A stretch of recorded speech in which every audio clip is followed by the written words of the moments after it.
So அவங்க என்ன பண்ணுறாங்கன்னா, முதல்ல அவங்க ஈக்விட்டி வரும்போது அவங்க என்ன நினைக்கிறாங்க, நம்ம டேக்ஸ் கட் பண்ண வேண்டியது இருக்குது, ரொம்ப கஷ்டமாக இருக்குன்னா நிறைய பேர் டேக்ஸ் கட்ட மாட்டேங்க. சேபி வந்து இதை ரெகுலேட் பண்ணுறது, பிஎஸ்சி வந்து இந்த ரெகுலேஷன் என்ன சேபி கொடுத்துருக்காங்களோ அது பிரகாரம் நம்ம ரெகுலேட் பண்ணுறோம். இப்போ இங்கே லிஸ்டிங் பண்ண அப்புறமா அவங்க ஆக்சுவல் டர்ன் ஓவரும் ஆக்சுவல் ப்ராஃபிட்டும் பேலன்ஸ் ஷீட்டில் எடுத்து வந்தாங்கன்னா கண்டிப்பாக இப்போ எம்எஸ்எஸ்பி பார்த்தீங்கன்னா அவங்க நிறைய காசு வந்து டெக்னாலஜியில் போடுறது இல்லை. இப்போ பார்த்தீங்கன்னா ஏஐ எல்லாம் வந்துருச்சு, இப்போ ஆர்டிஃபிஷியல் இன்டெலிஜென்ஸ். ஸோ அதெல்லாம் கண்டிப்பாக அவங்க வந்து பண்ணணும்னு பண்ணாங்கன்னா கண்டிப்பாக பிஸ்னஸ் ஒரு நெக்ஸ்ட் லெவலில் எடுத்து முடியும். ஏன்னா கம்பல்சரி நீங்கள் ஒரு காப்பி வந்து உங்களோட வெப்சைட்டில் அப்லோட் பண்ணுறது ஒரு கம்பல்சரி. இன்னைக்கு 10 லட்சம் கோடி வரது ரெடியாக இருக்குது. இன்றைக்கே நீங்கள் பார்த்தீங்கன்னா மியூச்சுவல் ஃபண்ட் இண்டஸ்ட்ரி 70 லட்சம் கோடி இருக்குது. அதுலேயே அவங்க பார்த்தீங்கன்னா 20 30 லட்சம் கோடி ஈக்விட்டியில் வச்சுட்டு இருக்காங்க. சார், இப்போ எஸ்எம்இ ஐபிஓ வந்து நிறைய லிஸ்ட் பண்ணலாம் நீங்கள் சொல்லியிருக்கீங்க சார் முன்னாடியே. தயங்குறதுக்கு காரணம் என்ன? ஏதாவது பயப்படுறாங்களா? என்ன ரீசன் நீங்கள் நினைக்கிறீங்க? சில பேர் நினைக்கிறாங்க அவங்க கம்பெனி ரொம்ப சிறிதாக இருக்குது அப்படின்ட்டு. இப்போ வந்து பார்த்தீங்கன்னா 10 கோடியிலேருந்து இப்போ வந்து 400. நாணயம் விகடன் நேயர்களுக்கு வணக்கம். நான் உங்கள் சிவகார்த்திகேயன். இன்னைக்கு இந்த வீடியோவில் நம்ம கூட இணைஞ்சிருக்கிறது பார்த்தீங்கன்னா ரொம்ப முக்கியமான நபர். தமிழகத்தில் பார்த்தீங்கன்னா ஸ்டார்ட் அப் நிறுவனங்கள் புதிதாக முளைச்சிக்கிட்டே இருக்காங்க. சிறு குறு தொழில் முனைவர்களோட எண்ணிக்கையும் நாளுக்கு நாள் அதிகரிச்சுட்டே வருது. ஆனால் அவங்களுக்கு சரியான வழிகாட்டுதல் இல்லை. அதாவது போதிய மூலதனத்தை அவங்களால திரட்ட முடியலங்கிறதால நிறைய பேர் வந்து அப்படி அப்படியே காணாமல் போயிடுறாங்க. ஸோ இதை பற்றி தான் இன்னைக்கு இந்த செக்மெண்ட்ல ரொம்ப விலாவரியாக பேச போகிறோம். இன்னைக்கு இந்த வீடியோவில் நம்ம கூட இணைஞ்சிருக்கிறது யாருன்னு பார்த்தீங்க அப்படின்னா, பிஎஸ்சி நிறுவனத்துடைய SME and start up business development பிரிவுடைய முன்னாள் additional general manager Anand Sari sir தான் நம்ம கூட இணைஞ்சிருக்காரு. வணக்கம் சார். வணக்கம் சார், உங்களை சந்திச்சதுல ரொம்ப சந்தோஷம். இதுக்கு முன்னாடி நீங்க நாணயம் விகடனுக்கு பேட்டி கொடுத்துருக்கீங்க. ஸோ மறுபடியும் எங்களுக்கு உங்க நேரத்தை ஒதுக்கி விகடன் ஸ்டுடியோக்கு வந்ததுக்கு ரொம்ப நன்றி சார். ரொம்ப நன்றி. தமிழ்நாட்டில் பார்த்தீங்கன்னா சார் நிறைய பேர் வந்து தொழில் செய்யணும் அந்த ஆர்வம் ரொம்ப அதிகரிச்சுட்டே இருக்கு சார். எஸ்எம்இ பிரிவுலையும் சரி, ஸ்டார்ட் அப் பிரிவுலையும் சரி, சரியான வழிகாட்டுதல் அவங்களுக்கு இல்லைன்னு சொல்லலாம். ஸோ இதுக்கு முன்னாடி நீங்க பிஎஸ்சி நிறுவனத்திலேயே இருந்திருக்கீங்க அடிஷனல் ஜெனரல் மேனேஜரா. அப்பத்துக்கும் இப்பத்துக்கும் தமிழ்நாட்டில் எப்படி ஒரு டெவலப்மெண்ட் இருக்கு? ஸோ எந்தெந்த விஷயத்துல அவங்களுக்கு வழிகாட்டுதல் தேவைப்படுதுன்னு நீங்க நினைக்கிறீங்க? தேங்க்ஸ்மா இந்த கொஸ்டின் கேட்டதுக்கு. நீங்க ஆனால் இதில் என்னன்னா நிறைய பேர் இன்னும் ஃபார்வர்டாக வருது இல்லை இதில். ஏன்னா இப்போ பார்த்தீங்கன்னு வச்சுக்கோங்களேன், ஆல்மோஸ்ட் ஒரு 606 கம்பெனி பிஎஸ்சியில் லிஸ்டடாக இருக்குது எஸ்எம்இயில். இந்த பிளாட்ஃபார்ம் பார்த்தீங்கன்னா பிஎஸ்சியில் 2012 ஸ்டார்ட் பண்ணியிருக்காங்க. என்எஸ்சி எமர்ஜ்னு ஒரு பிளாட்ஃபார்ம், பிஎஸ்சியில் பிஎஸ்சி எஸ்எம்இ பிளாட்ஃபார்ம்னு. என்எஸ்சி எமர்ஜில் பார்த்தீங்கன்னா 656 கம்பெனி இருக்குது. அண்ட் பிஎஸ்சியில் பார்த்தீங்கன்னா 606 கம்பெனி லிஸ்டடாக இருக்குப்பா. இன்றைக்கி நீங்கள் பார்த்திங்கும்போது 10,800 கோடி அவங்க ரைஸ் பண்ணியிருக்காங்க பிஎஸ்சி எஸ்எம்இயில். 18,800 கோடி அவங்க வந்து என்எஸ்சி எமர்ஜில் பண்ணியிருக்காங்க.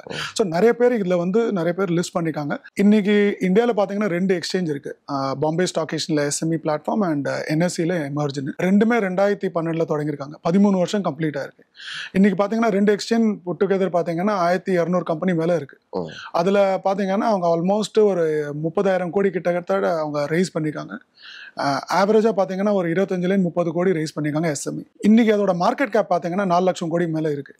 ஸோ அதுலேருந்து ஒரு கம்பெனி 1,200 கம்பெனியில் 40 கம்பெனி மேலே நிறைய இல்லை நம்ம தமிழ்நாட்டிலேருந்து. தமிழ்நாடுன்னு பார்த்தீங்கன்னா ஆஃப்டர் மகாராஷ்டிரா பார்த்தீங்கன்னா நிறைய கம்பெனி எஸ்எம்இ கம்பெனி இங்கே தான் இருக்குது. எம்எஸ்எஸ்எம்இ ஒரு 40-45 லட்சம் கம்பெனி மேலே இருக்குது. நிறைய கம்பெனி நல்லா பண்ணிட்டு இருக்காங்க. அவங்க வந்து கொஞ்சம் ஃப்ரெண்டாக வந்து லிஸ்ட் பண்ணணும்னு நினச்சாங்கன்னா இதுக்கு மேலே ஒரு பெஸ்ட் பிளாட்ஃபார்ம் உங்களுக்கு லைஃப்லேயே கிடைக்காது. ஸோ எனக்கு பார்த்த வரைக்கும் இந்த மாதிரி பிளாட்ஃபார்மில் அவங்க ரிஸ்க் பண்ணும்போது நிறைய பேருக்கு ஒரு விசிபிலிட்டி கிடைக்குது.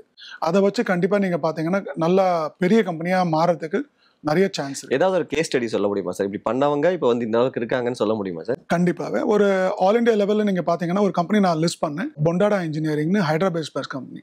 அது நீங்கள் பார்க்கும்போது பார்த்தீங்கன்னா ஒரு ஆகஸ்ட் 2023 நான் லிஸ்ட் பண்ணாத. ஸோ 75 ரூபா பண்ணிப்போம், ஒரு 170-180 கோடி ஒரு வேல்யூவேஷனில் பண்ணிப்போம். அவங்க வந்து ஒரு 43 கோடி எடுத்துன்னு போயிருப்பாங்க. இன்றைக்கி அந்த கம்பெனியோட வேல்யூவேஷன் பார்த்தீங்கன்னா 2 வருஷத்தில் கம்ப்ளீட் ஆக போகுது. இன்னும் ஆகஸ்ட்டில் தான் ஆயிருக்கும். அதை பார்த்தீங்கன்னா இன்றைக்கி வந்து ஒரு 4,500 கோடி ஒரு வேல்யூஷன் ஆயிருக்கு அந்த கம்பெனி. தமிழ்நாடு ஒரு எக்ஸாம்பிள் எடுக்கணும்னு பார்த்தீங்கன்னா ஆஃப்காம் ஹோல்டிங்னு ஒரு கம்பெனி நான் லிஸ்ட் பண்ணேன். ஆகஸ்ட் 2024 10ஆம் தேதி நாங்கள் லிஸ்ட் பண்ணோம். இந்த கம்பெனி பார்த்தீங்கன்னா ஒரு 180 கோடி ஒரு வேல்யூஷனில் வந்தது. அந்த கம்பெனி லிஸ்ட் பண்ணும்போது 104 ரூபாய் இருந்திருக்கும். இன்றைக்கி அதோட வேல்யூஷன் பார்த்தீங்கன்னா மோர் தென் 900 rupees போயிட்டு இருக்கு. அது கம்பெனி 280லேருந்து பார்த்தீங்கன்னா 2,000 கோடி இன்னைக்கு வேல்யூஷன் ஆயிருக்கு. ஸோ அந்த கம்பெனியோட ஒரு சிஸ்டர் கன்சர்ன் ஃப்ளை எஸ்பிஎஸ்னு இப்போ அவங்க வந்து என்எஸ்சி எமர்ஜில் லிஸ்ட் பண்ணியிருக்காங்க. ஒரு 3 வீக் பேக் பார்த்தீங்கன்னா அவங்க லிஸ்ட் பண்ணியிருக்காங்க. 225 ரூபாயில் 400 கோடி வேல்யூஷனில் லிஸ்ட் ஆன அன்றைக்கே 450 ரூபாய் போயிருக்காது. ஸோ ஒரு வாட்டி நம்ம வந்து அவங்களுக்கு ஒரு வழி காமிச்சிட்டோம். பிஎஸ்சி எஸ்எம்இல நான் இருக்கும்போது அவங்கள லிஸ்ட் பண்ண வச்சேன் ஆஃப்காம் ஹோல்டிங். இப்போ அவங்களோட சிஸ்டர் கன்சர்ன் வந்தோடனே அவங்களே லிஸ்ட் பண்ண ஆரம்பிச்சிட்டாங்க. ஸோ மெயின் ரீசன் என்னன்னா அவங்களுக்கு ஈக்விட்டியோட பவர் புரிஞ்சதுனால ஆட்டோமேட்டிக்காக அவங்களோட கம்பெனியை சிஸ்டர் கன்சர்னை அவங்களே லிஸ்ட் பண்ணணும்னு தெரிஞ்சிடுச்சு. ஸோ ஒரு வாட்டி நீங்கள் வந்து கம்பெனியை லிஸ்ட் பண்ணும்போது என்ன ஆகுதுன்னா அவங்க டாக்ஸேஷன் மாடல்லேருந்து வெல்த் கிரியேஷன் மாடல் வராங்க. அவங்க வந்து முதல்ல வந்து ஆஃப்காம் ஹோல்டிங்கை லிஸ்ட் பண்ண வச்சோம். அதுக்கப்புறமா அவங்களுக்கே தெரிஞ்சிச்சு எப்படி லிஸ்ட் பண்ணால் என்ன வெல்த் கிரியேஷன் ஆகுதுன்னு. ஸோ மோஸ்ட்லி என்ன ப்ராப்ளம் பண்ணுறாங்கன்னா ஆல் ஓவர் இந்தியாவில் நான் பார்த்த வரைக்கும் ஆல்மோஸ்ட் ஒரு 8000 கம்பெனி நான் இண்டிவிஜுவலாக மீட் பண்ணியிருப்பேன். 500 ஈவெண்ட் நாங்கள் பண்ணியிருக்கோம். நான் இண்டிவிஜுவலாக அதில் 60,000 பேரை நம்ம பண்ணியிருப்போம். ஸோ கன்வர்ஷன் பார்த்தீங்கன்னா 1% மேலே கிடையாது. ஸோ அவங்க என்ன பண்ணுறாங்கன்னா முதல்ல அவங்க ஈக்விட்டி வரும்போது அவங்க என்ன நினைக்கிறாங்க நம்ம டேக்ஸ் கட் பண்ண வேண்டியது இருக்குது, ரொம்ப கஷ்டமாக இருக்குன்னா நிறைய பேர் டேக்ஸ் கட்ட மாட்டேன்றாங்க. ஸோ அதை பார்த்தீங்கன்னா டேக்ஸ் கட்ட மாட்டேன்ற போது டர்ன் ஓவர் அதில் பேலன்ஸ் ஷீட்டில் வரல. இப்போ நம்ம என்ன பண்ணுறோம்னா அவங்க லிஸ்ட் ஆன அப்புறமா கவர்மெண்ட் சேபி வந்து இதை ரெகுலேட் பண்ணுறது, பிஎஸ்சி வந்து இந்த ரெகுலேஷன் என்ன சேபி கொடுத்துருக்காங்களோ அது பிரகாரம் நம்ம ரெகுலேட் பண்ணுறோம். இப்போ இங்கே லிஸ்டிங் பண்ண அப்புறமா அவங்க ஆக்சுவல் டர்ன் ஓவரும் ஆக்சுவல் ப்ராஃபிட்டும் பேலன்ஸ் ஷீட்டில் எடுத்து வந்தாங்கன்னா இன்வெஸ்டர்ஸ் யார் யார் வராங்களோ HNI, அல்ட்ரா HNI, இப்போ குவாலிஃபைடு இன்ஸ்டிடியூஷனல் பயர்ஸும் வராங்க, பேங்க்ஸ் வராங்க, நிறைய பேர் இன்வெஸ்டர் பண்ணிருக்காங்க. முதல்ல வந்து அவ்வளோ இன்வெஸ்டர்ஸ் வரதா இல்லை. முதல்ல வந்து ஒரு 500 இன்வெஸ்டர் எடுக்கும்போது ரொம்ப லிஸ்டிங் போது ரொம்ப கஷ்டமாக இருந்தது. இப்போ நீங்கள் பார்த்தீங்கன்னா 4 லட்சம் இன்வெஸ்டர் வராங்க. 50 கோடி ஒரு லிஸ்டிங் கம்பெனி வருது, அமௌண்ட் ரைஸ் பண்ணோன்னா அதில் பார்த்தீங்கன்னா 5000 கோடி 10,000 கோடி வருது. ஏன்னா அந்த மாதிரி ஒரு கம்பெனியை சேஸ் பண்ணுறாங்க. ஏன்னா எல்லாருக்கும் ஒரு பொட்டன்ஷியல் தெரியுது MSSME. ஏன்னா MSSME இன்னைக்கு இந்தியாவில் பார்த்தீங்கன்னா இப்போ $1 trillion $10 trillion இப்போ நம்ம பேசிட்டு இருக்கோம். இப்போ தமிழ்நாடு கவர்மெண்ட்டும் பார்க்குறாங்க ஒரு அட்லீஸ்ட் நம்ம வந்து ஒரு $1 trillion $5 trillion பண்ணணும்னு நம்ம நினைக்கிறோம்.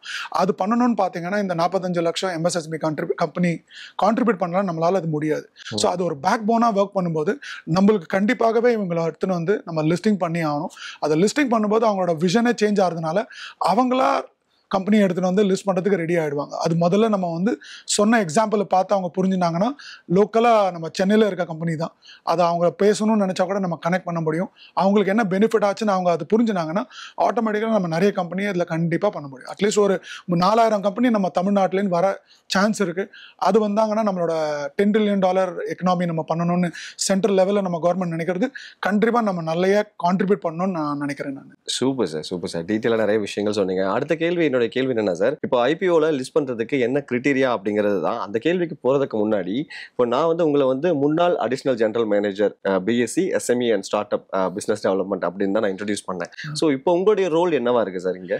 இப்போ நான் வந்து ஒரு கம்பெனி ஃபார்ம் பண்ணிருக்கேன், எமர்கோ ஃபைனான்ஷியல் இன்டர்மீடியரிஸ்னு. இப்போ பார்த்தீங்கன்னா நிறைய பேருக்கு வந்து கொஞ்சம் வழிகாட்டியா இருக்க வேண்டியதா இருக்கு. ஏன்னா இதில் வந்து நாங்கள் வந்து பார்த்தீங்கன்னா இந்தியாவில் நிறைய பேர் SME பிளாட்ஃபார்ம்ல வேலை பண்ணவங்க இல்லை. லாங்கர் டென்யூர் பார்த்தீங்கன்னா நான் 8 வருஷம் பண்ணியிருக்கேன். ஸோ அதனால எனக்கு தெரிஞ்ச வரைக்கும் என்ன ப்ராப்ளம் வருது, அவங்களுக்கு புரிஞ்சுக்கிறது எப்படி. ஏன்னா நிறைய பேர் இன்டர்மீடியரி வேலை பண்ணிட்டு இருக்காங்க, 1000-2000 பேர் வேலை பண்ணிட்டு இருப்பாங்க. அதை கரெக்டாக அவங்களுக்கு புரிய வைக்கணும். என்ன ரிஸ்க் இருக்கு, ஆஸ் அ ப்ரொமோட்டர் என்ன ஸ்டேக் ஹோல்டருக்கு என்ன ரெஸ்பான்சிபிலிட்டி இருக்கு.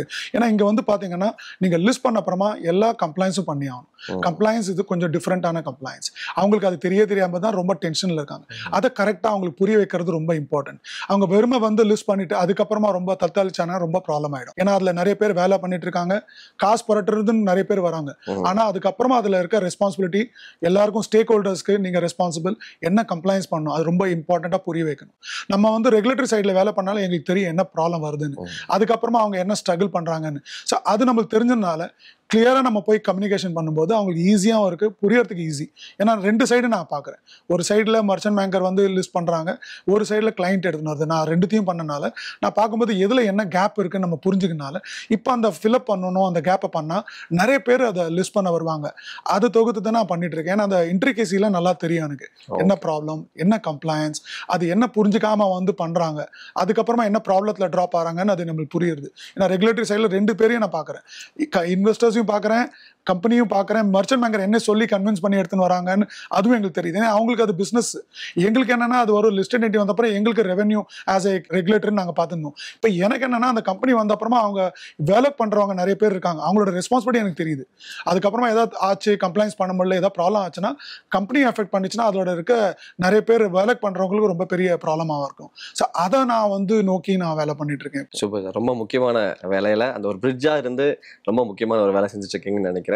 ஸோ இப்போ ஒரு SME நிறுவனம், ஒரு ஸ்டார்ட் அப் நிறுவனம் இப்போ IPO லிஸ்ட் பண்ணணும் அப்படின்னா அந்த கிரைட்டீரியா என்ன சார்? இப்போ பார்த்தீங்கன்னா பாம்பே ஸ்டாக் எக்ஸ்சேஞ்சில் நான் வேலை பண்ணும்போது நாங்கள் இப்போ ரீசெண்டாக ஒன்றும் பெரிய சேஞ்ச் ஆகல. சேபி வந்து இப்போ ஜனவரியில் கொஞ்சம் சேஞ்ச் பண்ணியிருக்காங்க. கம்பெனி வந்து 3 வருஷம் ஓல்டாக இருக்கணும், ஃபைனான்சியல்ஸ் வேணும், April to March அது மாதிரி 3 ஃபைனான்ஷியல் இயர் கம்பல்சரியாக இருக்கணும். அவங்களோட பெய்ட் அப் கேபிட்டல் பார்த்தீங்கன்னா 25 கோடி கீழே இருக்கணும். 10லேருந்து 25 கோடி வரைக்கும் இருக்கவங்க எஸ்எம்இலையும் பண்ணலாம், மெயின் போர்ட்லையும் பண்ணலாம். ரெண்டாவது கிரைட்டீரியா வந்து அந்த கம்பெனியோட டேஞ்சபிள் அசெட்ஸ் சொல்லுவாங்க, ஃபிக்ஸ்டு அசெட்ஸ் பார்க்கணும். அது வந்து 3 கோடி இருக்கணும்னு பிஎஸ்சி சொல்லியிருக்காங்க.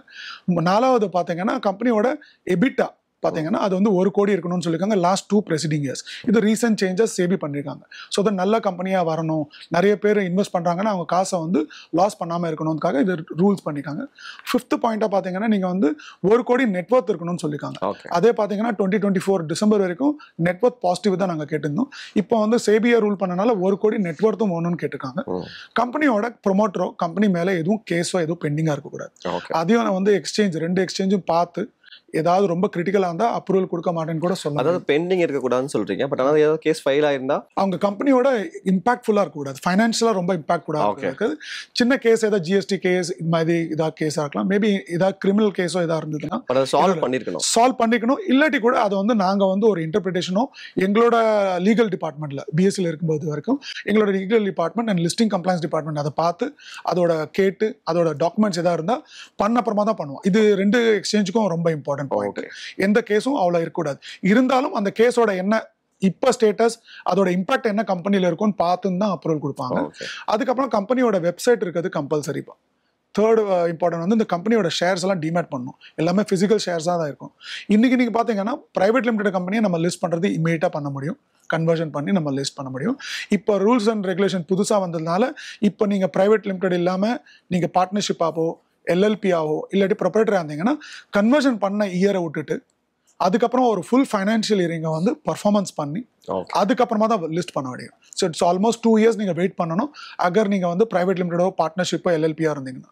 பிரைவேட் லிமிடெடாக இருந்தீங்கன்னா இம்மீடியட்டாக நம்ம வந்து டாக்குமெண்டேஷன் எடுத்து போய் நம்ம மர்ச்சன்ட் பேங்கரை என்கேஜ் பண்ணி நம்ம கம்பெனியை ஈஸியாக லிஸ்ட் பண்ண முடியும். ப்ராசஸ் டைம் பார்த்தீங்கன்னா இப்போ 6 to 8 months ஆகுது. அதில் ரெகுலேட்டரி சைடில் பார்த்தீங்கன்னா 2 to 3 months அப்ரூவலுக்காக ரெகுலேட்டரி என்எஸ்சியோ பிஎஸ்சியோ எடுத்துக்கிறாங்க. சார் இப்போ நீங்கள் அந்த கிரைட்டீரியா சொல்லிட்டீங்க.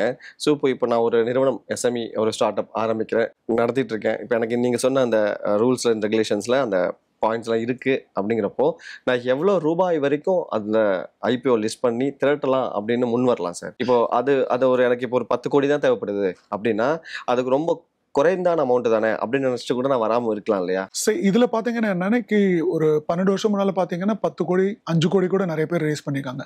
இப்போ பார்த்தீங்கன்னா 2024 கேபி கிரீன் எனர்ஜின்னு ஒரு சூரத் பேஸ் கம்பெனி நாங்கள் லிஸ்ட் பண்ணோம்.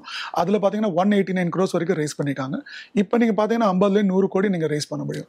எவ்ரி திங் நீங்கள் பார்த்தீங்கன்னா உங்களோட ப்ராஃபிட்டபிலிட்டி பிரகாரம் ஆறுது. இன்னைக்கு நம்ம பார்த்தோம்னா மார்க்கெட்டில் இப்போ 5 கோடி ப்ராஃபிட் ஆஃப்டர் டாக்ஸ் வருதுன்னா அதில் வந்து 10 to 14 மல்டிபிள் வரைக்கும் பி மல்டிபிள் சொல்லுவாங்க, ப்ரைஸ் டு ஏர்னிங் ரேஷியோ. அந்த மல்டிபிள் பிரகாரம் நம்மளோட கம்பெனியோட வேல்யூஷன் வருது. ஒரு எக்ஸாம்பிள் கோட் பண்ணோம்னா இப்போ வந்து ஒரு 10 கோடி நம்ம பேட் வருதுன்னா 120 to 140 கோடி வரைக்கும் உங்களோட கம்பெனியோட என்டர்பிரைஸ் வேல்யூன்னு சொல்லலாம். ஸோ அதில் வந்து 25% டைலூஷன் போது பப்ளிக்ல இருக்கணும்னு கம்பல்சரிப்பா. அதில் பார்த்தீங்கன்னா 25% அப்படின்னா ஒரு 100 கோடின்னு வச்சா 25 கோடி வரைக்கும் பண்ண முடியும். இன்னைக்கு வந்து 120ன்னா ஆல்மோஸ்ட் ஒரு 30% டைலூஷன் ஒரு கால்குலேஷனுக்காக சொல்லும்போது 36 crores வரைக்கும் நம்ம ரேஸ் பண்ண முடியும். எல்லாத்தையும் நீங்க வந்து கால்குலேஷன் பண்ணும்போது ப்ராஃபிட் ஆஃப்டர் டாக்ஸ் தான் ஒரு பெஞ்ச் மார்க். அது எவ்வளோ நல்லா இருக்கோ, ஃபண்டமெண்டலி ஸ்ட்ராங்காக இருக்கும், ஈஸியாக நீங்கள் வந்து காசை அதோட 12-13 மல்டிபிள் கால்குலேட் பண்ணி கம்பெனியோட வேல்யூஷன் பண்ணி நீங்கள் மார்க்கெட்லையும் பண்ண முடியும். சரி, இப்போ ரீசெண்ட் டேஸாக பார்த்தீங்கன்னா எஸ்எம்இ ஐபிஓக்கள் அதிக லெவலில் லிஸ்ட் ஆகிறத பார்க்க முடியுது இந்தியா லெவலில். ஸோ அது தமிழ்நாட்டில் எந்த அளவுக்கு பங்கு வகிக்குது சார்? நீங்கள் முன்னாடி சொன்ன மாதிரி இன்னும் லோ லெவலில் தான் இருக்குமா, எப்படி சார்? அது லாஸ்ட் 1 yearல நிறைய கம்பெனி வந்து இப்போ தமிழ்நாட்டிலேயும் வந்துட்டு இருக்காங்க. நிறைய எஃபர்ட் நம்ம பார்த்தோம்னா பிஎஸ்சி எஸ்எம்இல நான் போட்டிருக்கேன், நிறைய ஈவெண்ட்ஸ் நாங்கள் பண்ணோம் பிஎஸ்சிலேருந்து. அதுவும் பார்த்தீங்கன்னா நாங்கள் வந்து 2022 மார்ச்சில் இப்போ இண்டஸ்ட்ரி மினிஸ்டர் அன்பரசனோட உட்காந்து ஒரு எம்ஓயு சைன் பண்ணேன் நான் நம்ம கிண்டி ஆஃபீஸில்.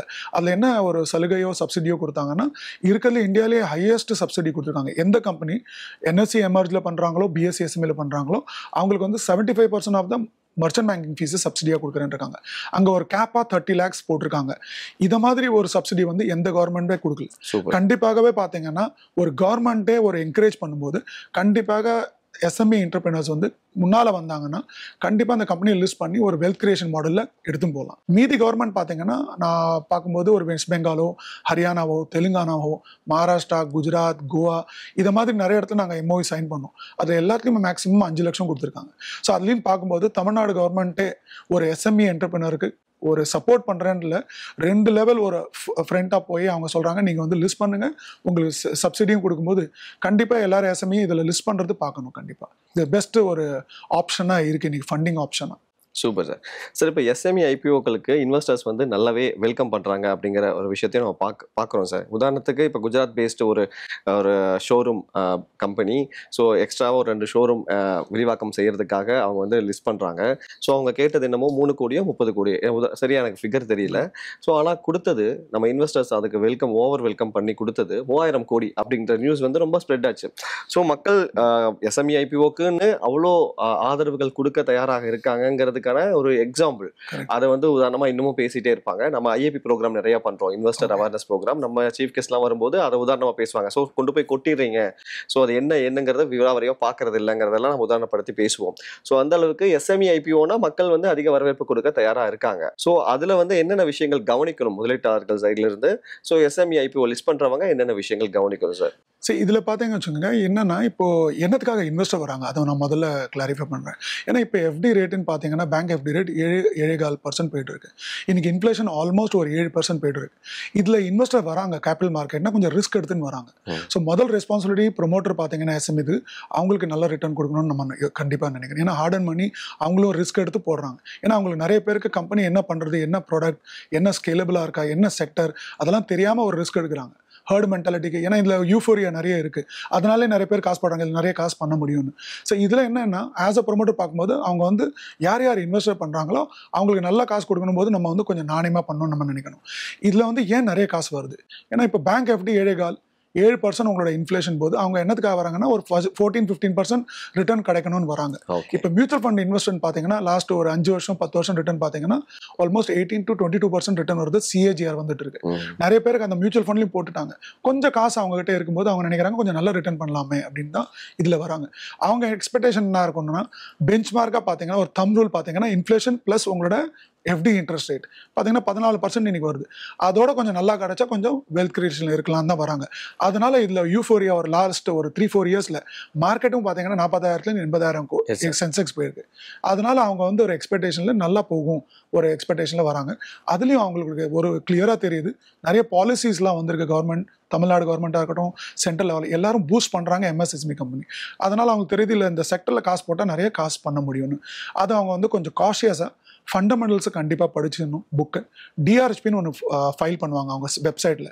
என்எஸ்சி எமர்ஜாக இருக்கட்டும், பிஎஸ்சி எஸ்எம்இ, அந்த டாக்குமெண்ட்ஸை ப்ராப்பராக அவங்க படிச்சுட்டு இன்வெஸ்ட் பண்ணால் நல்ல காசு கம்பெனி நல்ல ஃபண்டமெண்டலாக ஸ்ட்ராங் கம்பெனியில் பண்ணுறது ரொம்ப ஈஸியாக இருக்கும். இல்லாட்டி எங்களை மாதிரி ஒரு ஃபைனான்ஷியல் எக்ஸ்பர்ட் சொல்லலாம், ஃபைனான்ஷியல் நம்ம ரெகுலேட்டரி சைடில் பண்ணவங்கன்னு பார்க்கும்போது அவங்க எங்ககிட்ட ஃபோன் பண்ணி கூட கேட்கலாம். நாங்கள் பார்த்து அவங்களுக்கு அட்வைஸ் பண்ணுறதுல ஒரு ப்ராப்ளமும் கிடையாது. ஒரு அன்பயஸ்டாக நாங்கள் சொல்ல முடியும். எப்போ ஏன்னா யார் அதை லிஸ்டிங் பண்ணுறாங்களோ மர்ச்சன்ட் பேங்கரோ அவங்க வந்து அந்த கம்பெனி பற்றி கண்டிப்பாகவே நல்லா பேசுவாங்க. நாங்கள் வந்து ஒரு அன்பயஸ்டாக கொடுக்கும்போது நீங்கள் என்ன கம்பெனி பண்ணுறீங்களோ என்ன எக்ஸ்சேஞ்சில் பண்ணுமோ நீங்கள் கேட்கும்போது நாங்கள் அன்பயஸ்டாக நாங்கள் கொடுக்க முடியும். என்ன கம்பெனி நல்லா இருக்குது, என்ன செக்டர் எப்படி பண்ண முடியும், இல்லை கண்டிப்பாக காசு போடலாமா அப்படின்ட்டு நாங்கள் கண்டிப்பாக நான் அதை சொல்ல முடியும். சார், எனக்கு நான் தெரிஞ்சுக்கிறதுக்காக தான் இந்த கேள்வி கேட்குறேன் சார். இப்போ நான் கார்த்திகேயன் அண்ட் கோன் ஒரு கம்பெனி, ஒரு எஸ்எம்இ நிறுவனம், நான் வந்து பங்குச்சந்தையில் லிஸ்ட் பண்ணுறேன், ஐபிஓ வரேன்னு வச்சுக்கோங்களேன். ஸோ எனக்கு தேவை என்னமோ ஒரு 40 கோடி தான். ஸோ ஆனால் முதலீட்டாளர்கள் தூக்கி கொடுத்தது 400 கோடி. ஸோ இப்போ 40 கோடி தான் நான் கேட்டேன், என்கிட்ட 400 கோடி கொடுத்துருக்காங்களே அப்படின்னு சொல்லி இப்போ அந்த அது கிடைப்பட்ட ப்ராசஸ் என்னவா இருக்கும் சார்? இப்போ ரெகுலேட்டர் என்ன பண்ணுவாங்க? இப்போ பார்த்தீங்கன்னா இப்போ 4 லட்சம் அப்ளிகேஷன் வரும்போது நிறைய கம்பெனியில் கேட்டது 50-100 கோடி, 10,000 கோடி, 20,000 கோடி வந்திருக்கு. ஆனால் அதில் வந்து அலாட்மெண்ட் பார்த்தீங்கன்னா ப்ரொமோட்டருக்கு என்ன கிடைக்குமோ அந்த இஷ்யூ சைஸ் தான் கிடைக்கும். 50 கோடி நீங்கள் வந்து ரைஸ் பண்ணுறீங்க, 40 கோடி நீங்கள் சொன்னீங்க அப்படின் போது அந்த கம்பெனிக்கு சேர வேண்டிய அமௌண்ட் 40 கோடி தான். மீதி அமௌண்ட்லாம் பார்த்தீங்கன்னா கண்டிப்பாக அது ரிஃபண்ட் ஆகிடும், இன்வெஸ்டர் கிட்ட கண்டிப்பாக போயிடும். ஸோ அவங்க வந்து மேலடுக்கா யாரெல்லாம் வந்து நிறைய பேர் வந்து லிஸ்டிங் கெயின்ஸ்க்காக வருவாங்க. நிறைய இன்வெஸ்டர் என்ன பண்ணுவாங்க, லிஸ்டிங் ஆற சமயத்தில் அந்த நாளில் கண்டிப்பாக வந்து ஒரு 10% மேலே இருக்க சான்ஸ் இருக்குன்னு அதை எக்ஸ்பெக்டேஷனில் வந்து லிஸ்டிங் கெயினில் வித்துட்டு போயிடுவாங்க. இப்போ யார் வந்து லாங் டேர்ம் இன்வெஸ்டராக இருக்காங்களோ அவங்க வந்து அந்த லிஸ்டிங் டேட்டில் வந்து கண்டிப்பாக வாங்க முடியும். யாருக்கு அந்த கம்பெனி ஃபண்டமெண்டலாக புரியுறது, அவங்க பார்த்து டாக்குமெண்ட்ஸ்லாம் புரிஞ்சுட்டு பண்ணும்போது அவங்க வந்து திருப்பியும் கம்பெனியை ஒரு ஹையர் லெவலில் 10% மேலே போய் அவங்க கண்டிப்பாக இந்த கம்பெனியை வாங்கலாம். அவங்களுக்கு பிடிச்சி ஃபண்டமெண்டலாக ஸ்ட்ராங் அந்த செக்டர்லாம் புரிஞ்சு பண்ணும்போது கண்டிப்பாக வந்து விற்கிறவங்க கிட்டே அவங்க கண்டிப்பாக லிஸ்டிங் ஆனப்புறம் வாங்க முடியும். ஆனால் கம்பெனிக்கு சேர வேண்டிய அமௌண்ட் வந்து இந்த ஐபிஓ இஷ்யூ சைஸ் எது டிஃபைன்டாக இருக்கோ டிஆர்ஹெச்பியில் அதுதான் அவங்க கிடைக்கும். மீதி நான் 360 கோடி 400 கோடியில் 360 கோடி வந்து திருப்பி ரிஃபண்ட் ஆகிடும், இன்வெஸ்டர் கிட்ட போயிடும். பட் ஆனால் அந்த ஷேரோட வேல்யூ பயங்கரமா பூம் ஆகிறதுக்கு வாய்ப்புகள் இருக்கு. ஏன்னா நிறைய பேர் போறாங்க, ஏன்னா நிறைய பேர் இப்போ இன்வெஸ்ட் அதிகமா இருக்கு. இன்ட்ரெஸ்ட் அதிகமா. இப்போ பாருங்க, இது என்னன்னா பையர்ஸ் மார்க்கெட் தான். இப்போ பாருங்க, இப்போ ஒரு தண்ணி பாட்டில் வந்து நம்ம சின்ன பாட்டில் பார்த்தீங்கன்னா பாம்பேல இந்தியாவில் பார்த்தீங்கன்னா 10 ரூபான்றாங்க. அதே வந்து நம்ம கிட்ட இப்போ நானே விகடன் ஆஃபீஸ்லேயே ஒரு எக்ஸாம்பிள் சொல்கிறேன், ஒரு கோடி பாட்டில் வச்சுருக்கோம். மார்க்கெட்லேயே ஒன்றுமே மார்க்கெட்டில் தண்ணி பாட்டில் இல்லைன்ற போது நம்ம 10 ரூபாயில் விற்குமா 100 ரூபாயில் விற்போமா, அது நம்மளோட ப்ரைஸிங். ஸோ அதே மாதிரி இது டிமாண்ட் அண்ட் சப்ளைனால இப்போ நம்ம எவ்வளோ டிமாண்ட் நிறைய ஆச்சோ சப்ளை கம்மியாக இருந்தால் ஆட்டோமேட்டிக்காக அது 100 ரூபாயிலேருந்து 200 ரூபாவோ 500 ரூபா போகிற சான்ஸ் இருக்குது. அதை மாதிரி தான் மார்க்கெட்லேயும் ப்ரைஸ் டிஸ்கவரியும் கண்டிப்பாக ஆகும். Super sir. சார், இப்போ நீங்கள் லிஸ்டிக் கெயின் நீங்கள் இதுக்கு முன்னாடி வார்த்தைகளை யூஸ் பண்ணீங்க. இப்போ லிஸ்டிக் கெயின்காகவே ஐபிஓக்குள்ளே என்ட்ரு ஆகக்கூடிய முதலீட்டாளர்கள் நிறைய பேரை பார்க்க முடியுது. இன்னொன்று, கடன் வாங்கி ஐபிஓவில் கிடைக்கிறதுக்கு ரொம்ப சிரத்தை எடுக்கக்கூடிய ஆட்களையும் பார்க்க முடியுது. இதை நீங்கள் எப்படி பார்க்குறீங்க? சரி, இது பார்த்தீங்கன்னா யாருக்கிட்ட வந்து ஒரு 10 லட்சம் ஒரு அமௌண்ட் இருக்குன்னு வச்சுக்கோங்க இன்வெஸ்ட்மெண்ட்க்கு, இதை மாதிரி ரிஸ்க் எடுக்கணும்னா ஒரு 10 to 20% போர்ட்ஃபோலியோவில் எடுக்கலாம். ஆனால் இன்ட்ரெஸ்ட் போட்டு வாங்குறதுன்றது கண்டிப்பாக ஒரு புத்திசாலித்தனம் கிடையாது. ஏன்னா எல்லா கம்பெனியும் நல்லா பண்ணணும்னு ஒரு கேரண்டி கிடையாது. ஸோ அதனால் நம்ம என்ன பண்ணோம்னா ஒரு ஃபைனான்ஷியல் ஃபண்டமெண்டல்ஸ்லாம் புரிஞ்சுண்டு, maybe chartered accountant or some regulatory expert ஒரு ஃபைனான்ஷியல் எக்ஸ்பர்ட் அவங்ககிட்ட புரிஞ்சுன்னு பண்ணும்போது கொஞ்சம் ரிஸ்க் கம்பெனி கண்டிப்பாக இன்வெஸ்ட் பண்ணும்போது கொஞ்சம் கம்மியாகுது. எனக்கு தெரிஞ்ச வரைக்கும் இன்ட்ரெஸ்ட் போட்டு நம்ம கண்டிப்பாக பண்ணக்கூடாது. நம்ம இருக்க போர்ட்ஃபோலியோவில் கொஞ்சம் இன்வெஸ்ட்மெண்ட் மியூச்சுவல் ஃபண்டில் போடலாம், கொஞ்சம் டீரிஸ்க் பண்ணிக்கலாம். கொஞ்சம் இன்வெஸ்ட்மெண்ட் நம்ம கொஞ்சம் ரியல் எஸ்டேட்டில் போடலாம், அது கொஞ்சம் இஎம்ஐயாக போட்டுடும். மீதி கொஞ்சம் ஹையஸ்ட் ரிஸ்க் போர்ட்ஃபோலியோ நம்ம எஸ்எம்இயில் போடுறது கண்டிப்பாகவே பெட்டராக தோன்றுறது எனக்கு. அதுக்கு மேலே நம்ம ஒரு ரிஸ்க் எடுக்க வேண்டாம். ஒரு 20% ஆஃப் போர்ட்ஃபோலியோ கண்டிப்பாகவே ஒரு சென்சிபிள் இன்வெஸ்ட்மெண்ட்டாக இருக்கும். ஏன்னா ஹை ரிஸ்க் ஹை ரிட்டர்ன் தான். ஏன்னா எல்லா கம்பெனியும் நல்லா வரும்னு நம்ம சொல்ல முடியாது. ஏதாவது ப்ராப்ளம் ஆகலாம், செக்டர் நல்லா பண்ணாமல் இருக்கலாம், மேபி சம் பாலிசி சேஞ்சஸ் கவர்மெண்ட்ல இன்டர்நேஷனல் ஏதாவது சேஞ்ச் ஆச்சுன்னா இம்பாக்ட் ஆகலாம். அதனால எனக்கு தெரிஞ்சாக்கும் ஒரு 20% ஆஃப் த போர்ட்ஃபோலியோ அதில் பண்ணுறது கொஞ்சம் ரிஸ்க் ஃப்ரீயாக ஒரு ரிட்டர்ன் பண்ணுறது பெட்டராக இருக்கும். Super sir. சார், இப்போ Tamil Nadu based SME and start அப் நிறுவனங்கள் பார்த்தீங்கன்னா மூலதனம் திரட்டுறதுல தான் வந்து அவங்களுக்கு பிரச்சனைகள் இருக்கா, இல்லை வேற எந்தெந்த வகையில எல்லாம் அவங்கள பிரச்சனைகளை ஃபேஸ் பண்ணுறாங்க? இப்போ மார்க்கெட் கண்டுபிடிக்கிறதுல, அவங்க பிஸ்னஸை க்ரோத் பண்ணிக்கிறதுல, அந்த மாதிரியான விஷயங்கள் எல்லாம் அவங்களுக்கு ஸ்ட்ரகிளிங் இருக்குன்னு நினைக்கிறீங்களா? கண்டிப்பாக எம்எஸ்எஸ்பி பார்த்தீங்கன்னா அவங்க நிறைய காசு வந்து டெக்னாலஜியில் போடுறது இல்லை. இப்போ பார்த்தீங்கன்னா ஏஐ எல்லாம் வந்துருச்சு, இப்போ ஆர்டிஃபிஷியல் இன்டெலிஜென்ஸ். ஸோ அதெல்லாம் கண்டிப்பாக அவங்க வந்து பண்ணணும்னு பண்ணாங்கன்னா கண்டிப்பாக பிசினஸ் ஒரு நெக்ஸ்ட் லெவலில் எடுத்து போக முடியும். ஸோ முதல்ல என்ன ப்ராப்ளம்னா ஒரு என்டர்பிரினருக்கு அவங்க விசிபிளாக இருக்கணும். ஸோ இதில் லிஸ்டிங் பண்ணும்போது கூட பார்த்தீங்கன்னா மெயின் பெனிஃபிட் நாங்கள் சொல்கிறது எக்ஸ்பிளைன் பண்ணுறது விசிபிலிட்டி தான். இப்போ நம்ம வந்து லிஸ்ட் பண்ணும்போது இப்போ 600 கம்பெனி பிஎஸ்சியில் இருக்குது, 650 கம்பெனி என்எஸ்சியில் இருக்குது. இப்போ வந்து நம்ம இந்தியாவில் 6.3 crore எம்எஸ்எஸ்எம்இ இருக்குன்றாங்க. Almost 98% micro company. இன்றைக்கி நான் பார்த்த வரைக்கும் 8 வருஷம் நம்ம வேலை பண்ணி 31 வருஷம் எக்ஸ்பீரியன்ஸில் பார்த்த வரைக்கும் கேபிட்டல் மார்க்கெட்டில் ஆல்மோஸ்ட் 2 to 3 lakh கம்பெனி நம்ம லிஸ்ட் பண்ண முடியும் இந்தியாவிலே. ஸோ இன்னைக்கு இந்தியாவில் பார்த்தீங்கன்னா சென்செக்ஸ் பேரோமீட்டராக 150 வருஷமா இருக்குது. இன்னைக்கு என்எஸ்சி பார்த்தீங்கன்னா நிஃப்டி 50 ஒரு 30 வருஷமா என்எஸ்சி இருக்காங்க. சரி, இது வந்து நம்ம ஒரு 20,000 இல்லை ஒரு 30,000 40,000 கம்பெனியில் லிஸ்ட் பண்ணோம்னா கண்டிப்பாக இந்த எஸ்எம்இ இண்டெக்ஸ் தான் எல்லாரும் ஒரு நெக்ஸ்ட் 10 இயர்ஸ்க்கு அப்புறமா பார்த்து அதை பேரோமீட்டராக பண்ண போகிறாங்க. அந்த கான்ஃபிடன்ஸ் எனக்கு கண்டிப்பாகவே இருக்குது. ஸோ டெக்னாலஜி நம்ம கண்டிப்பாகவே இன்வெஸ்ட் பண்ணி ஆகணும். அவங்களுக்கு வந்து கண்டிப்பாக ஒரு ஃபைனான்ஷியல் அட்வைசர் வேண்டியிருக்கும். ஸோ நான் என்ன பண்ணுறேன்னா நிறைய பேர் நம்ம கனெக்ஷனில் வந்து பிஎஸ்சியில் இருக்கும்போது நிறைய பேர் நான் இக்கோ சிஸ்டமே நம்ம கிரியேட் பண்ணனால நிறைய பேர் கனெக்டட் ஆகும். சார்ட்டர்ட் அக்கௌண்டன்ட், கம்பெனி செக்ரட்டரி, சென்னையாக இருக்கட்டும், Hyderabad, Bangalore, Gujarat, all over India. So அவங்கள நான் கனெக்ட் பண்ணி என்ன பண்ணுறோன்னா கன்வின்ஸ் பண்ணி அவங்களை எடுத்துன்னு வரதுக்கு நான் பார்த்துட்டு இருக்கேன். அதில் வந்து கண்டிப்பாகவே நம்ம ஃபைனான்ஷியல் நாலேஜ் இருக்கணும். ஏன்னா ஃபைனான்ஷியல் லிட்ரஸி பார்த்தீங்கன்னா இன்னைக்கு இந்தியாவில் 0.001% தான் இருக்குது. அது ரொம்ப இம்பார்ட்டன்ட். அதை அவங்க கரெக்டாக புரிஞ்சுட்டாங்கன்னா கண்டிப்பாக கம்பெனியை ஒரு நெக்ஸ்ட் லெவல் ஆஃப் க்ரோத் பண்ணுறதுல யாரும் ஸ்டாப் பண்ண முடியாது. ஸோ அது ரொம்ப இம்பார்ட்டன்ட். செகண்ட், நம்ம டெக்னாலஜியை ப்ராப்பராக யூஸ் பண்ணணும். டிஜிட்டல் மார்க்கெட்டிங் கண்டிப்பாக அவங்க யூஸ் பண்ணது ரொம்ப இம்பார்ட்டன்ட் எம்எஸ்எஸ்எம்இக்கு. அதை லெவரேஜ் பண்ணாலே நிறைய கம்பெனி வர chance. Then the have to explore, ஏதாவது பண்ண ஸ்டார்ட் பண்ணணும். குளோபல் மார்க்கெட் கொஞ்சம் எக்ஸ்ப்ளோர் பண்ணுற சான்சஸ் இருக்குது. ஏன்னா நிறைய பேருக்கு நல்ல ப்ராடக்ட் இருக்குது சென்னையில், தமிழ்நாடுல. அவங்களால அந்த மார்க்கெட் பண்ண முடியல. ஏன்னா டிஜிட்டலாக அவங்க வந்து பண்ண தெரியல. அதில் இன்வெஸ்ட்மெண்ட் பண்ணுறதே அவங்க நினைக்கிறாங்க இது வேஸ்ட்டாக போயிடுமா ஏதோன்னு. ப்ராப்பரான ஒரு வெப்சைட் வைக்கணும். வெப்சைட் வச்சாலே நம்மளுக்கு நிறைய இன்ஃபர்மேஷன் வெப்சைட்லேயே தெரியுது. ஈவன் நம்ம பார்த்தீங்கன்னா என்எஸ்சி, பிஎஸ்சி எந்த எக்ஸ்சேஞ்சாக இருக்கணும் கம்பல்சரியாக வெப்சைட் சொல்லியிருக்காங்க. ஏன்னா எந்த கம்பெனியும் போய் பார்க்கணுன்னா அவங்க கம்பெனி பற்றி பார்த்து தெரிஞ்சுக்கலாம். என்ன ப்ராடக்ட், என்ன ப்ரொமோட்டர், என்ன குரூப்பு, என்ன டீம் பண்ணுறாங்க, என்ன மாதிரி ஃபைனான்சியல்ஸ் பண்ணாங்க. ஏன்னா கம்பல்சரியாக நீங்கள் ஒரு காப்பி வந்து உங்களோட வெப்சைட்டில் அப்லோட் பண்ணுறது ஒரு கம்பல்சன். 2 எக்ஸ்சேஞ்ச்லையும் சேபி ரூல்ஸ் அண்ட் ரெகுலேஷன். ஆனால் நம்ம வெப்சைட் கண்டிப்பாக நல்லா பண்ணி ஆகணும். அதுதான் அவங்களுக்கு வந்து ஒரு விசிபிலிட்டி. ஸோ இன்னைக்கு பார்த்தீங்கன்னா அவங்க லிஸ்ட் பண்ண அப்புறமா இந்த 1200 கம்பெனி இருக்குது. ஒரு வாட்டி லிஸ்ட் பண்ணிட்டாங்கன்னா குளோபலி எல்லாரும் பார்க்க முடியும், காசும் கொடுக்க முடியும் அவங்களால. ஸோ இன்னைக்கு அவங்க லிஸ்டடாக இல்லைனாலும் அவங்க 6 கோடி 30 லட்சம் கம்பெனியில் இருக்காங்க. இப்போ லிஸ்ட் ஆகிட்டாங்கன்னா இந்த 1200 1600 கம்பெனியில் இருக்க போகிறாங்க. ஈஸியாக காசு கொடுக்குற இன்வெஸ்டருக்கோ அல்ட்ரா ஹெச்என்ஐயோ பேங்க்ஸோ குவாலிஃபைடு இன்ஸ்டியூஷன் பயாஸோ ஈஸியாக காசு போட்டு அவங்க இன்வெஸ்ட் பண்ணுறதுக்கு ரெடியாக இருக்காங்க. இன்னைக்கு 10 லட்சம் கோடி வரது ரெடியா இருக்கு. இன்னைக்கே நீங்க பாத்தீங்கன்னா மியூச்சுவல் ஃபண்ட் இண்டஸ்ட்ரி 70 லட்சம் கோடி இருக்கு. அதுலயே அவங்க பாத்தீங்கன்னா 20-30 லட்சம் கோடி ஈக்விட்டியில வச்சுட்டு இருக்காங்க. எஸ்ஐபி புக்கே பாத்தீங்கன்னா 25,000 கோடி ஆயிடுச்சு. நான் வேலை பண்ணும்போது 30 வருஷம் முன்னால 200 கோடி இருந்தது, ரொம்ப ஸ்ட்ரகிள் பண்ணிட்டு இருந்தோம். இன்னைக்கு 25,000 கோடி பாத்தீங்கன்னா ஆல்மோஸ்ட் 3 லட்சம் கோடி மியூச்சுவல் ஃபண்ட் இண்டஸ்ட்ரியே கேபிட்டல் மார்க்கெட்ல பம்ப் பண்ணிட்டு இருக்காங்க. ஸோ அவங்களுக்கு நிறைய ஆப்ஷன்ஸ், நல்ல கம்பெனி வரதுக்கு அவங்களே எக்ஸ்பெக்ட் பண்றாங்க. நிறைய ஏஎஃப் வந்து இப்போ இன்வெஸ்ட் பண்ண ஆரம்பிச்சிட்டாங்க. இப்போ நீங்க வந்து ரெடியா இருந்தீங்கன்னா அவங்க ஆட்டோமேட்டிக்கா ரெடியா காசோட இருக்காங்க. இப்போ நீங்க மார்க்கெட்ல லிஸ்ட் பண்ணும்போது, நீங்க லிஸ்ட் பண்ணி விசிபிளா இருக்கும்போது ஈஸியா காசு கிடைக்கிறது ரொம்ப. ஒரு 5 வருஷம் முன்னால நான் பார்க்கும்போது கண்டிப்பாக அந்த சமயத்தில் ஒரு 500 இன்வெஸ்டர் வரதுக்கு ஸ்ட்ரகிள் பண்ணியிருந்தாங்க. இப்போ 4 லட்சம் இன்வெஸ்டர் ஒரு இஷ்யூல வராங்க. நீங்க சொன்ன மாதிரி பண்ணது 40 கோடி, வந்தது 3000 கோடி. அதனால இன்வெஸ்டர்ஸே இப்போ பார்த்துட்டு இருக்காங்க. அவங்களுக்கே தெரியுது இல்லை, நல்ல காசு, நல்ல கம்பெனியெல்லாம் வந்துட்டு இருக்காங்க. இப்போ நம்ம மார்க்கெட்ல இருக்கும்போது காசு கிடைக்கிறது ரொம்ப ஈஸி. ஸோ மோஸ்ட்லி நான் என்ன சொல்வேன்னா, ப்ரொமோட்டர் வரும்போது இந்த மார்க்கெட்ல வந்து நீங்க காசு புரட்டு வராதுங்க. இங்க காசு மேனுஃபேக்சர் பண்ண முடியும். மேனுஃபேக்சர் ஏன் சொல்றேன்னா, ஒரு வேர்டு இங்க வந்து நீங்க ஒரு பேலன்ஸ் ஷீட்டை காமிச்சு நீங்க லிஸ்ட் பண்ணும்போது ஆட்டோமேட்டிக்கா ஒரு ட்ரஸ்ட்டை கிரியேட் பண்றீங்க. இந்த மார்க்கெட்ல வந்து ட்ரேட் ஆகிறது ட்ரஸ்ட் தான். அந்த ட்ரஸ்ட் வந்து உங்களோட பிசினஸோ ப்ராடக்டோ வந்து இல்லை, உங்களோட பேலன்ஸ் ஷீட் தான் பார்த்து வருது. அந்த ட்ரஸ்ட்டை ஒரு பீரியடை கனெக்ட் பண்ணிட்டீங்கன்னா ஆட்டோமேட்டிக்கா இன்வெஸ்டர் வந்து இன்னைக்கு 50 ரூபா வாங்குறவங்க 200 ரூபா வாங்குறாங்க, 500 ரூபாய் வாங்குறாங்க. ஸோ அதனால இப்போ பார்த்தீங்கன்னா ஒரு ஆஃப்காம் ஹோல்டிங் நான் சொன்னேன் 100 ரூபாயில வந்தது, இன்னைக்கு 1000 ரூபாய் போயிட்டு இருக்கு கம்பெனி. அதுலயும் வாங்குறவங்க இருக்காங்க. இல்லாட்டி 2000 கோடி இன்னைக்கு மார்க்கெட் கேப்பா கண்டிப்பா ஆக முடியாது. இது சென்னை பேஸ்ட் கம்பெனி சொல்றேன் நான். ஸோ அது மாதிரி நிறைய கம்பெனி நம்ம வந்து லிஸ்ட் பண்ற சான்ஸ் இருக்கு. அவங்க ஃபார்வர்டா வந்தாங்கன்னா நான் ஹெல்ப் பண்றதுக்கு நாங்க ரெடி. சூப்பர் சார், நீங்க அழகா சொன்னீங்க. ஐபிஓல லிஸ்ட் பண்ணி பணத்தை திரட்டுறதுக்காக நீங்க வரல, பணத்தை மேனுஃபேக்சர் பண்ணலாம். எஸ், சூப்பரா சொன்னீங்க சார். சரி, இப்போ எஸ்எம்இ ஸ்டார்ட் அப் நிறுவனங்கள் ஆரம்பிக்கும் போதும் சரி, ஆரம்பிச்சதுக்கு அப்புறமும் சரி, ஏதாவது ஒரு ஃபண்ட் வேணும் அப்படின்னா போய் நிற்கக்கூடியது பேங்க்ல தான். ஸோ அங்கதான் போயிட்டு நிறைய ப்ராசஸ்லாம் பண்ணி அங்கே கடன் கேட்டு நிற்கிறது உண்டு. ஸோ இப்போ ஐபிஓ பற்றி இப்போ நிறைய பேர் வந்து அவேர்னஸ் உருவாகிட்டு இருக்கு. ஸோ இல்லை, நமக்கு தேவைன்னா ஐபிஓலையும் லிஸ்ட் பண்ணி நம்ம பணத்தை வாங்கிக்க முடியும், முதலீட்டாளர்கிட்ட நம்ம மேலே நம்பிக்கையோட அவங்க நம்ம காசு கொடுப்பாங்க, அதை வச்சு நம்ம இன்வெஸ்ட்மெண்ட்டை பண்ணி பிஸ்னஸை க்ரோத் பண்ணிக்கலாங்கிற ஒரு அவேர் வந்து உருவாகிட்டு இருக்கு. ஸோ இப்போ இந்த ரெண்டுக்கும் பேங்க் அண்ட் மார்க்கெட், ஐபிஓ, இதுக்கு இருக்கக்கூடிய வித்தியாசங்கள் என்னவா இருக்கு சார்? இல்லை பார்த்தீங்கன்னா, பேங்க்னு பார்த்தீங்கன்னா அங்கே ஒரு பார்ட்டர் சிஸ்டம் மாதிரி தான். நீங்கள் போய் அங்கே ஒரு அசட்டை கொடுக்குறீங்க. எல்லாரும் என்ன பண்ணுறாங்கன்னா, எல்லாரும் போய் அவங்களோட லேண்ட் அண்ட் மிஷினரி கொடுக்குறாங்க. சில பேர் பிஸ்னஸ் ஓடலை, ஏதோ ப்ராப்ளம் வருதுன்னா அவங்களோட பர்சனல் கேரண்டியும் கொடுக்குறாங்க. ஸோ அங்கே போய் நம்ம வந்து எப்பவுமே கேள்வி கேட்கறது இல்லை பேங்க்ல. ஏன்னா நம்மளுக்கு காசு வேணும், பிஸ்னஸ் ஓடணும்னு. இப்போ மார்க்கெட் வந்தவங்க அவங்க 1000 கேள்வி கேட்குறாங்க. சரி, மாதிரி ரிஸ்க் இருக்கா? அது மாதிரி இங்கே பார்த்தீங்கன்னா ஆக்சுவலி ஒரு ரிஸ்க்கும் இல்லை. ஏன்னா எல்லா அசட்டும் கம்பெனி பேரில் தான் இருக்க போகுது.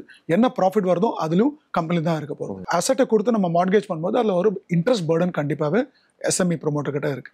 அதனால என்ன ஆகுதுன்னா, மோஸ்ட்லி அவங்களோட ப்ராஃபிட்டை வந்து கம்பெனியோடது ஈட்டப் ஆயிடுது எஸ்எம்இ கம்பெனியோட இஎம்ஐனால. இதில் நீங்கள் பார்த்தீங்கன்னா ஒரு 10 கோடி நீங்கள் வந்து ரைஸ் பண்ணுறீங்கன்னா அதில் ஒரு இஎம்ஐ பர்டனே கிடையாது, ஃப்ரீ காசு. ஏன்னா 25% நீங்கள் வந்து ஸ்டேக்கை கொடுத்துட்றீங்க மார்க்கெட்டில் பப்ளிக் கிட்ட. அந்த 10 கோடியில் இப்போ வந்து பேங்க் லோன் வாங்கினீங்கன்னா 10% இன்ட்ரெஸ்ட் ரேட்டு நம்ம பிடிச்சோன்னா 1 கோடி ரூபாய் நீங்கள் வந்து ஒரு 10 வருஷத்தில் ரிட்டர்ன் பண்ணுறீங்க, பேங்க் ரீஃபண்ட் பண்ணுறீங்க, இது பண்ணுறீங்க போது கண்டிப்பாக 10 கோடி இன்ட்ரெஸ்ட்டை கொடுத்துட்றீங்க. 10 கோடி அப்படியும் பிரின்சிபல் அமௌண்ட் உங்க தலைமையில இருக்கும்.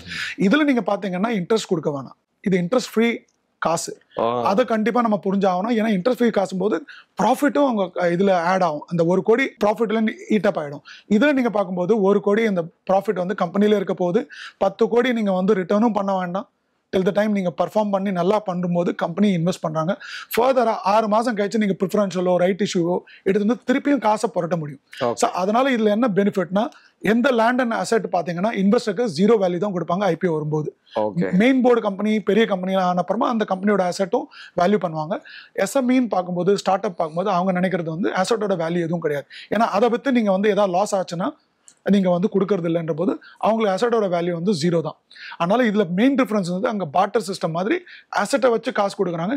இங்க வந்து உங்களோட ஸ்டேக்கை நீங்க வித்து காசு கொடுக்கும்போது ஒரு இஎம்ஐ பர்டன் இல்லை, ஃப்ரீ காசாக கொடுக்குறீங்க. சார், இப்போ எஸ்எம்இ ஐபிஓ வந்து நிறைய லிஸ்ட் பண்ணலாம் நீங்கள் சொல்லியிருக்கீங்க சார் முன்னாடியே. இப்போ தமிழ்நாட்டிலையும் நிறைய லிஸ்ட் பண்ணலாம், ஏன்னா நிறைய நிறுவனங்கள் இருக்கு, இந்திய அளவுலையும் நிறைய இருக்குன்னு நீங்கள் சொல்றீங்க. ஏன் வந்து அவங்களுடைய தயங்குறதுக்கு காரணம் என்ன? ஏதாவது பயப்படுறாங்களா? என்ன ரீசன் நீங்க நினைக்கிறீங்க? இதுல என்னன்னா, அவங்களுக்கு என்ன மைண்ட்லன்னா, சில பேர் நினைக்கிறாங்க அவங்க கம்பெனி ரொம்ப சிறிதா இருக்கு அப்படின்ட்டு. இப்போ வந்து பாத்தீங்கன்னா 10 கோடியிலேருந்து இப்போ வந்து 400-1000 கோடி டர்ன் ஓவர் கம்பெனி கூட லிஸ்ட் ஆயிருக்கு, both the exchange put together. பாத்தீங்கன்னா இப்போ நம்ம என்ன பண்றோம்னா, அதுல வந்து அவங்க அவங்க நினைக்கிறது என்னன்னா கம்ப்ளைண்ட்ஸ் ரொம்ப நிறைய ஆயிடும், நம்மளால பண்ண முடியாது அப்படின்ட்டு. இதுல பாத்தீங்கன்னா சேபி ரெகுலேஷன் பிரகாரம் பாத்தீங்கன்னா அதுல வந்து கம்பல்சரியா உங்களோட கம்பெனி செக்ரட்டரி வைக்கணும்னு ஒரு ரூல் இருக்கு, பேரோல்லி. அதனால அது ஒரு ரொம்ப இம்பார்ட்டண்டான பாயிண்ட். அதனால அவங்க வந்து கம்ப்ளைண்ட்ஸ் பார்க்க வேணாம், அவங்களோட பிசினஸ் எப்படி பண்றாங்களோ அதே அவங்க ஃபோக்கஸ் பண்ணாங்கன்னா கண்டிப்பாக ஈஸியா பண்ண முடியும். இல்லைன்னா நிறைய மித்ஸ் இருக்கு, கம்ப்ளைண்ட்ஸ் ரொம்ப நிறைய இருக்கும்னு. அது மாதிரி கம்ப்ளைண்ட்ஸ் இதுல வந்து டோட்டலா சேபிக்கு தெரியும், இவங்க எல்லாம் கம்ப்ளைண்ட்ஸ் பண்ணாத கம்பெனிங்க. அவங்க வந்து ஒரு ஃபேமிலி ஓன்டு பிஸ்னஸ்லேருந்து வந்து திடீர்னு கம்ப்ளைண்ட்ஸ் பண்ணாங்கன்னா ரொம்ப டிஃபிகல்ட்டாக இருக்கும் மேனேஜ் பண்ணுறது அப்படின்னு. இதில் வந்து டோட்டலாக ரிலாக்ஸ்டாகவும் பண்ணியிருக்காங்க, எக்கனாமிக்கலாக பண்ணியிருக்காங்க. இதில் பார்த்தீங்கன்னா 6 மந்த்லி பண்ணியிருக்காங்க. முதல்லலாம் மெயின் போர்டில் பார்த்தீங்கன்னா குவார்டர்லி ஆடிட்டடாக இருக்கும், அதில் காஸ்ட்டும் நிறைய இருக்கும், ஆடிட்டர் காஸ்ட்லாம் கொடுக்க வேண்டியது. இதில் வந்து 6 மந்த்லி பண்ணுறதுனால அன்ஆடிட்டட் வித் லிமிடெட் ரிவ்யூ ஒரு ஆடிட் கமிட்டி ஷேர் ஹோல்டிங் பேட்டர்லாம் நீங்கள் அப்லோட் பண்ணணும் எக்ஸ்சேஞ்ச் அப்புறமா உங்களோட கம்பெனியோட வெப்சைட்டில். இது 6 மந்த்லி இருக்கனால உங்களுக்கு அன்ஆடிட்னால காஸ்ட்டும் கம்மி. இது காஸ்ட் எஃபெக்டிவ் எக்ஸ்சேஞ்சாக ஆல்மோஸ்ட் 13 இயர்ஸாக ஓடிட்டு இருக்கு. இப்போ வந்து 1 வருஷம் ஆயிடுச்சு, கம்ப்ளீட் ஆச்சு கம்பெனி இது. இப்போ வந்து இயர்லி நம்ம வந்து ஜிஎஸ்டி வந்த அப்புறமா நம்ம ஆடிட்டட் பண்ணுறோம். அந்த ஒரு காப்பியும் நம்மளோட வெப்சைட்லையும் ஒரு பிஎஸ்சி வெப்சைட்லையும் கொடுக்கணும். இது ரொம்ப சிம்பிளான ரிலாக்ஸ்டான கம்ப்ளைண்ட்ஸ். இதில் பயப்படணும்னு ஒன்றும் இல்லை, ஏன்னா எந்த அசெட்டும் எல்லா அசெட்டும் கம்பெனி தான் இருக்க போகுது. இது கம்பெனி கிடைக்க வேண்டிய ஃப்ரீயான காஸ்ட்னால ஈஸியாக நம்ம கம்பெனியை வந்து நெக்ஸ்ட் லெவல் க்ரோத் பண்ணணும்னு நினைக்கிறவங்க, கம்பெனியை வந்து ஒரு உலகாலத்தில் எடுத்துன்னு போகணும்னு நினைக்கிறவங்க கண்டிப்பாக இதை வந்து லிஸ்ட் பண்ண வேண்டியது கண்டிப்பாக நல்லது. Super sir. சார் இப்போ ரீசெண்ட் டேஸில் எஸ்எம்இ ஐபிஓக்கள் வந்து அதிகமாக லிஸ்ட் ஆகுதுன்னு நான் உங்ககிட்ட சொல்லிட்டு இருந்தேன். ஸோ அப்படி பார்த்தீங்கன்னா ப்ரீமியம்லையும் லிஸ்ட் ஆகுது சார், அதே சமயத்தில் டிஸ்கவுண்ட்லையும் லிஸ்ட் ஆகிறத பார்க்குறோம். ஸோ ஏன் இந்த ப்ரீமியமில் லிஸ்ட் ஆகிறதுக்கு என்ன காரணம், டிஸ்கவுண்ட்டில் லிஸ்ட் ஆகிறதுக்கு என்ன காரணம், அவங்க என்ன சரியாக பண்ணுறாங்க, இவங்க என்ன தப்பாக பண்ணுறாங்க? ஸோ முதலாவது பார்த்தீங்கன்னா இதில் இம்பார்ட்டன்ட் வந்து உங்களுக்கு ப்ராப்பரான அட்வைசர் வேண்டியிருக்கும். ஏன்னா அவங்க வந்து ஒரு ஃபேர் வேல்யூஷன் எடுத்தாகணும். இன்னைக்கு பார்த்தீங்கன்னா சென்செக் வந்து ஒரு 23 P போயிட்டு இருக்கு. சில கம்பெனி வந்து 20-60 P எடுத்துன்னு வந்தாங்க ப்ரைஸ் டு earning ரேஷியோ. அப்படின்ற போது மார்க்கெட்லேயே கொஞ்சம் எக்ஸ்பென்சிவாக எடுத்து வந்தீங்கன்னா ஒரு ஃபேர் வேல்யூஷன் வரும்போது கண்டிப்பாக இன்வெஸ்டர் என்ன பண்ணுவாங்க, லிஸ்டிங் பண்ணும்போது அன்றைக்கி எடுத்துன்னு வந்து வித்துடுறாங்க. ஸோ ஆட்டோமேட்டிக்கலாக என்ன ஆகும், கம்பெனியோட லிஸ்டிங் வந்து டிஸ்கவுண்ட்டில் போகுது. அதுக்கு வந்து முதலேருந்து நம்ம வந்து ப்ரிப்பரேஷன் பண்ணி ஃபைனான்ஷியல் ஃபண்டமெண்டல்ஸ் கரெக்டாக பார்த்து ஒரு ஃபைனான்ஷியல் டூ டிலிஜென்ஸ் பண்ணணும். செகண்ட் வந்து நம்மளோட ஸ்கேலபிள் பிஸ்னஸ் இருக்கான்னு பார்க்கணும், வெரி இம்பார்ட்டன்ட். முதல்ல சைன் பண்ணும்போது மர்ச்சன்ட் பேங்கர் என்கரேஜ் பண்ணிங்களோ அட்வைசர் பண்ணும்போது, ஸோ அதுபோது எல்லாருக்குமே ஒரு பிஸ்னஸ் மாடல் ப்ராப்பராக இருக்கும்போது ஈஸியான ஒரு வியூ கிடைச்சிடும் எப்படி இருக்கும் கம்பெனின்னு. ஸோ அது பிரகாரம் பார்த்தீங்கன்னா ஃபேரான வேல்யூவேஷன் வந்த கம்பெனி கண்டிப்பாகவே நல்லா லிஸ்ட் ஆகி ஒரு 6 months 1 year 2 yearsலேயும் நல்ல ப்ராஃபிட்டபுளாக நல்ல ஃபேர் வேல்யூஷன் வந்த கம்பெனி நல்லாவே பண்ணிட்டு இருக்காங்க. கொஞ்சம் எக்ஸ்பென்சிவாக வந்த கம்பெனி, பிஸ்னஸ் மாடல் இல்லை, ப்ராப்பரான ஒரு டீம் இல்லை கம்பெனியில், ஸ்கேலபிளான ஒரு பிஸ்னஸ் இல்லை, அவங்க வந்து லிஸ்ட் பண்ணிட்டாங்கன்னா கண்டிப்பாக நாங்கள் பார்த்த வரைக்கும் என்னோட பர்சனல் எக்ஸ்பீரியன்ஸ் பார்க்கும்போது கண்டிப்பாக டிஸ்கவுண்ட்டில் நிறைய கம்பெனி போயிட்டு இருக்காங்க. ஸோ மெயின் ரீசன் வந்து ஒரு ப்ரொமோட்டரோட இன்டென்ஷன், பிஸ்னஸ் மாடல், அவங்களோட டீம் பேக் ஹேண்ட் என்ன பண்ணுறாங்கன்னு. ஒரு ஃபேர் வேல்யூஷன் வர கம்பெனி கண்டிப்பாக நல்லா பண்ணியிருக்காங்க. எக்ஸ்பென்சிவாக வந்த கம்பெனி கண்டிப்பாகவே ஒரு டிஸ்கவுண்ட்லேயோ அப்புறமா ஒரு ப்ரைஸ் ஐபிஓ ப்ரைஸ்லேயும் கீழே இன்றைக்கும் அது ட்ரேட் ஆகிட்டு இருக்கு. சார் இப்போ எஸ்எம்இ ஸ்டார்ட் அப் நிறுவனங்கள் தமிழ்நாட்டில் நிறைய வந்துட்டு இருக்குங்கிறது எல்லாருக்குமே தெரிஞ்ச விஷயம். ஸோ இப்போ 1 trillion economy Tamil Nadu, 5 trillion economy சென்டரில் வந்து அந்த கோல் நோக்கி போயிட்டு இருக்காங்க. எஸ்எம்இ தான் வந்து இந்தியாவின் முதுகெலும்பு அப்படிங்கிறதையும் நம்ம வந்து மறுக்க முடியாது. ஸோ அவங்க எப்படி வந்து தன்னுடைய பிஸ்னஸை எப்படி க்ரோத் பண்ணிக்கணும், ஐபிஓவில் அவங்க எப்படி லிஸ்ட் பண்ணிக்கணும் அப்படிங்கிற நிறைய விஷயங்களை இந்த செக்மெண்ட்டில் நீங்கள் பேசியிருக்கீங்க sir. Thanks for your timing sir. Vikatan ஸ்டுடியோக்கு வந்து எங்கள் நேர்களுக்காக நிறைய கேள்விகளுக்கு தெளிவான விளக்கம் கொடுத்துருக்கீங்க. Thank you so much. தேங்க்யூ.